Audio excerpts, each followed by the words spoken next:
Hello and welcome to TVET Tutorials. My name is Doc, and today let us do Entrepreneurship and Business Management N4, shall we? Let us get right to it. On this episode, I want to discuss with you guys a business plan. So basically, I want to help you guys understand what is a business plan, why we need a business plan, and probably what are the most important elements to include in a proper business plan. Any prominent entrepreneur would tell you that the heart of their business is probably their business plan. Right. So a business to be actually successful, it needs a solid business plan. So if you're actually looking into start a business, the first thing you'd want to do is to draft a solid business plan. A business plan basically will act as a guiding tool because it will help you conduct thorough research on aspects such as your finances, your management, and probably where your business will be located. So why do we need a business plan? A business plan actually helps entrepreneurs to approach financial institutions for loans and probably also to attract stakeholders, people who are actually willing to buy into funding the business. It helps entrepreneurs to set goals and objectives and to measure the success or the failure of their business against those. It helps with identifying problems that you might possibly come across as an entrepreneur. It helps entrepreneurs to actually understand if the business is viable and if there is a demand for that product or service. It helps the entrepreneur understand the business's threats,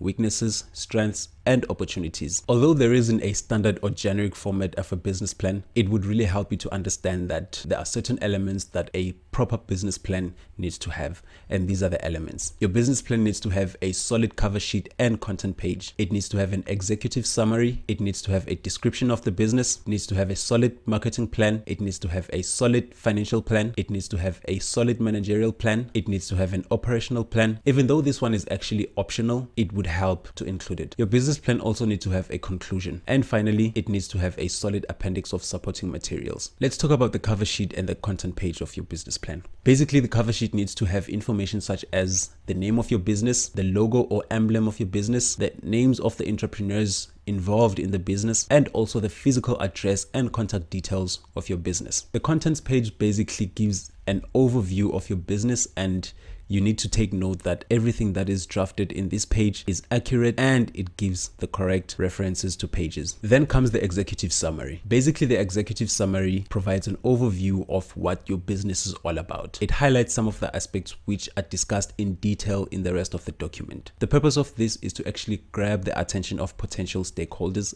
and also motivate them into buying into your business. Then comes the description of your business. This part of the document should actually cover aspects such as the SWOT analysis, your products or services. It should detail your key objectives and your goals. It should also explain how your product or services are unique and why people will probably want to buy them. The marketing plan is self-explanatory. Basically, this is how you explain to your possible stakeholders as to how you plan to do marketing or how you plan to sell your product or services. Same applies with your financial plan and managerial plan. Your financial plan should actually explain to your possible stakeholders as to how you plan to run the finances of the business. It should also help you as an entrepreneur understand how you actually plan to get financing or funding for your business. Your managerial plan covers matters such as human resources, how your organizational structure will look like, the contract of employment, and possibly the list of your suppliers. Your operational plan should actually describe how work will be done in your business. This explains the flow of work basically from input all the way to results. So remember, your operational plan is actually optional. You can choose to have it in your business plan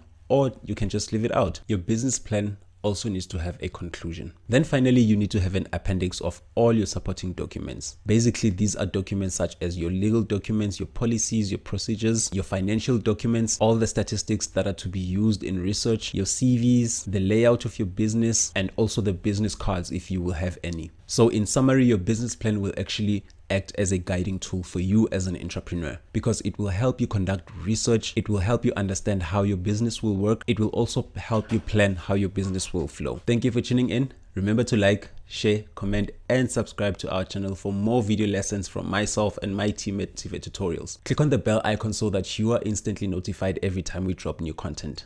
Until then, from myself, adios.